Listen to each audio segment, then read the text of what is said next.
Hey everyone, welcome back for another deep dive. Yeah, always exciting to get into these topics. Right. And today we're tackling Bigfoot. Oh yeah, the big guy. We're going to be looking at this book, Debunking Bigfoot Skepticism. It's a pretty interesting take on things. A lot of people out there, think the whole thing's a joke.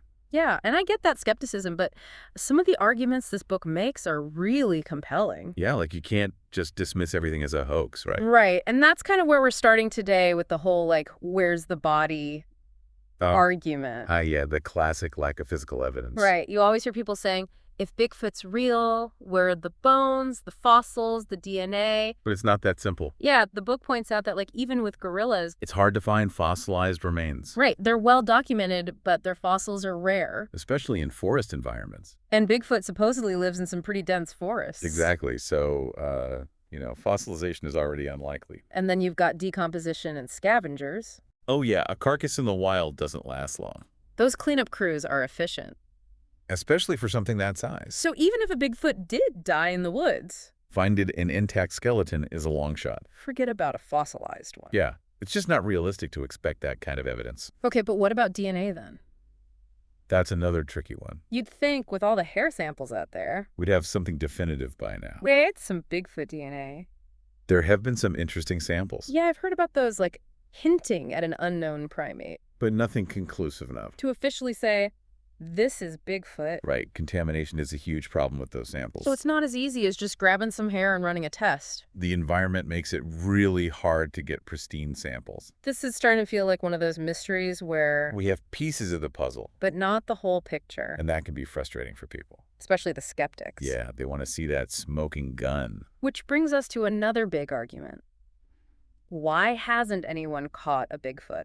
Ah, yes, the capture question. If there's a breeding population out there, you'd think we'd have snagged one by now. Especially with all the technology we have. Trail cams, motion sensors. You name it. But here's the thing. We have to consider the sheer size of potential Bigfoot habitat. The book talks about millions of acres of wilderness. Just in North America alone. And that's not even considering other parts of the world. Right, so finding one specific creature in that much space. It's like finding a needle in a haystack. It's like trying to film a snow leopard in the Himalayas. Exactly. Those guys are masters of camouflage. And they're not even trying to avoid us necessarily. Right, they're just built for that environment. But Bigfoot is supposedly intelligent. And potentially very good at avoiding humans. So the challenge is even greater. Might be looking in all the wrong places. Or using the wrong methods. It's not like tracking a deer or a bear. Right. Bigfoot could be playing a whole different game. Remember the coelacanth. That fish that was thought to be extinct. For millions of years. And then, boom, someone catches one in 1938. The giant squid was another one. Hiding in the depths for centuries. Bigfoot could be pulling a similar trick. It makes you wonder if those Finding Bigfoot shows are going about it the wrong way. Maybe they need a fresh approach. Something that accounts for intelligence and adaptability. Okay, so we've talked about the lack of a body. And the difficulty of capturing one. But what about hoaxes? Yeah, those can't be ignored. There have been some pretty convincing ones. Especially in the age of the internet. But to dismiss every single sighting as a hoax... that's statistically improbable. The book mentions tens of thousands of reports... spanning centuries. from all over the world. It's unlikely they're all fake. Right, and a lot of these reports come from Experienced outdoors people. hunters, hikers, scientists even. People who know their local animals. So they're not all mistaking bears for Bigfoot. Or falling for simple pranks. And then there's the evidence that's hard to fake. Like detailed footprints with dermal ridges. Those are incredibly difficult to fabricate. Even for experienced hoaxers. It suggests something more than just a guy in a suit. Like those fingerprints at a crime scene. They tell a story. And then there's the audio evidence. Oh yeah, those recordings. Like the Sierra sound. Even audio experts have a hard time explaining those away. As just human imitations. Audio is much harder to fake than video. Especially the complexity of some of those sounds. So we've got intriguing visual and audio evidence. Eyewitness accounts from credible sources. And a creature potentially adapted to avoid detection. It makes you wonder if our search methods Are part of the problem? maybe Bigfoot isn't playing by our rules. What if we need a totally different approach? That's a great question. And one we'll be exploring further in part 2 of our deep dive. Stay tuned. We'll delve into some alternative theories and look at why some of the more common skeptical arguments might not be as airtight as they seem. So we left off talking about maybe needing a new approach to finding Bigfoot. Right, because maybe our current methods are kind of... Missing the mark. Yeah, exactly. Like we're so focused on this idea of... Bigfoot being like this huge creature. And therefore having a huge impact on the environment.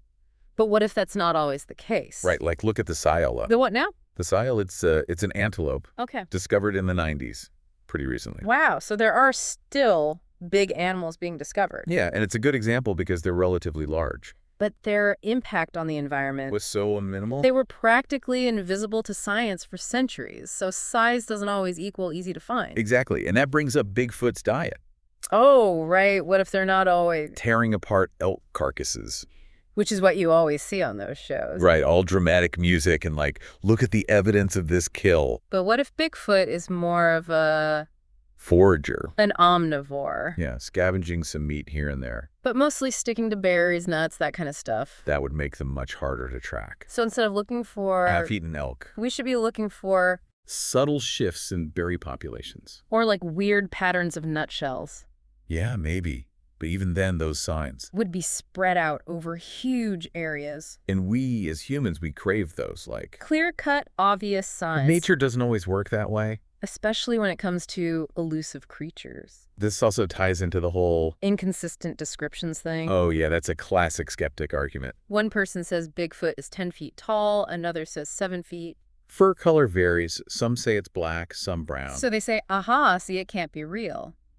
But look at bears, for example. Okay, yeah, good point. They come in all shades and sizes. Black bears, brown bears, grizzly bears. Different subspecies adapted to different environments. So why would Bigfoot be any different? And we have to factor in human perception. Right, imagine seeing a Bigfoot In the middle of the night, in the woods. adrenaline pumping fear taking over. Not to mention bad lighting All of that affects how we perceive things. and how we remember them later. So those discrepancies in descriptions, They might be more about us. then about Bigfoot itself. Okay, that's a really interesting way to look at it. It's shifting the focus from The creature to the observer and how our own biases and limitations. might be affecting what we're seeing. But I know what you're going to say next. Some sightings have got to be misidentified animals, right? Like a bear standing on its hind legs. That's what the skeptics always say. And sure is possible in some cases. But the book emphasizes the experience of a lot of these witnesses. We're talking about hunters, hikers. People who spend a lot of time in the woods. They know their local animal. One to think they'd all mistake a bear for a... Bipedal, human-like creature. That's stretching it a bit. Plus, bears can't walk upright like that. For extended periods. Their anatomy just isn't built for it. And people describe Bigfoot moving in a very specific way. It's fluid, almost graceful. Like nothing else in North America. And then there are the vocalizations. Oh yeah, those are really interesting. Some of those recordings, That sounds so complex. like deliberate communication. not just random animal noises. It makes you wonder about their intelligence. Right, like we used to think animals weren't that smart. But now we know parrots can solve puzzles. Crows use tools. Dolphins have complex social structures. So maybe we're underestimating Bigfoot's intelligence too. What if they're operating on a level we don't fully grasp? That's a mind-blowing thought It challenges us to rethink our assumptions, about what's possible in the natural world. and maybe about our own place in it. So where does all this leave the skeptics? Well, their last resort is usually folklore. It's just a myth, they'll say. An old wives' tale. But here's the thing. Similar creatures are described all over the world. The Yeti in the Himalayas? The Yowie in Australia. The Yeren in China? It's not just an American phenomenon. So it's more like a global archetype, Maybe a story rooted in something real, but exaggerated and distorted over time. like the Komodo dragon, For centuries, it was just a sailor's tale. until science confirmed it. So folklore can hold kernels of truth. The question is, how much of the Bigfoot story? Is myth, and how much is waiting to be proven? And that brings us back to the whole capture question. Right, all those shows about trying to find Bigfoot. And yet, none of them have succeeded. Is that just bad luck? Or are they missing something crucial? What if our approach is fundamentally flawed? What if trying to trap or lure Bigfoot, Is the worst possible way to go about it? given its potential intelligence, It's like we're scaring it off. instead of enticing it? Like trying to catch a super smart chimpanzee. That doesn't want to be found. Maybe we need a complete paradigm shift. Less hunting, more understanding. Wow, that's a really profound thought. It ties into how we approach the unknown in general. Are we too quick to dismiss what we don't understand? Do we need more humility in our search for knowledge? So many questions. And this is where things get really interesting. We've talked about the evidence, the skeptics. But now we're getting into the philosophical implications What does the enduring mystery of Bigfoot say about us? about our place in the world. And the limits of what we know. This is where the deep dive goes even deeper. So join us for the final part of our exploration. We'll delve into the bigger picture. And what Bigfoot's existence or non-existence. What I mean for humanity. So we're diving into the deep end now, the philosophical side of Bigfoot. Yeah, this is where things get really, really interesting. Because it's not just about whether Bigfoot exists or not. It's about what this whole mystery tells us about ourselves. Right. Like, as humans, what does he say about our... Our relationship with the unknown. Yeah, we're so driven by this need to Categorize and explain everything. put things in neat little boxes. But then there's this other side of us that's like Drawn to mystery. the things we can't quite grasp. It's like we're simultaneously... Seeking knowledge and embracing the unknown. It's kind of a paradox, right? Absolutely. And Bigfoot really embodies that paradox. Because it represents this, like, Untamed wildness. deep part of nature that we haven't... Completely conquered or controlled. And it reminds us that we're not. At the top of the food chain, intellectually speaking. It's humbling, right? Yeah, to think that this creature, if it exists, Has been successfully avoiding us. for who knows how long. And it makes you wonder, What else are we missing? what other secrets are hidden out there? Just because we haven't discovered something, Doesn't mean it's not there. it speaks to the limitations of our... Perception and our technology, we tend to think we have it all figured out. But Bigfoot suggests otherwise. It's like we're constantly running up against The edges of our understanding realizing that our map of the world, is incomplete. it's both exciting and unsettling. Right, because it forces us to confront The possibility that we don't know everything. that there are still mysteries out there. And that maybe our current way of thinking, Isn't enough. maybe we need to develop new tools New ways of seeing the world. to truly understand something like Bigfoot. What if it's the key? To unlocking a whole new understanding of nature. That's a pretty amazing thought. It challenges us to be more, Open-minded, to consider possibilities outside of our current scientific paradigm. Maybe we need to become more like Bigfoot more intuitive, more in tune with nature, instead of trying to force it. into our pre-existing categories. I love that idea. It's a reminder that sometimes the answers we're looking for, Aren't found in a lab or a textbook. but through a deeper connection with the natural world. Maybe that's the real legacy of Bigfoot. It's not just about finding a creature, It's about finding ourselves our place in this vast and mysterious universe and rediscovering that sense of wonder. that we often lose as we get older. So even if we never definitively prove or disprove Bigfoot's existence, The search itself has been valuable, it's pushed us to expand our thinking to question our assumptions. and to appreciate the mystery that still surrounds us. And that's something worth holding on to.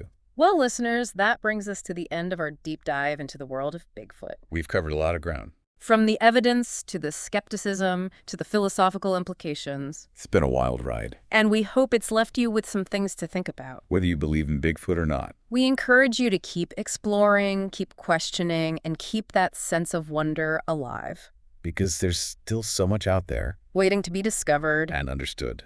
Thanks for joining us, and until next time, happy deep diving.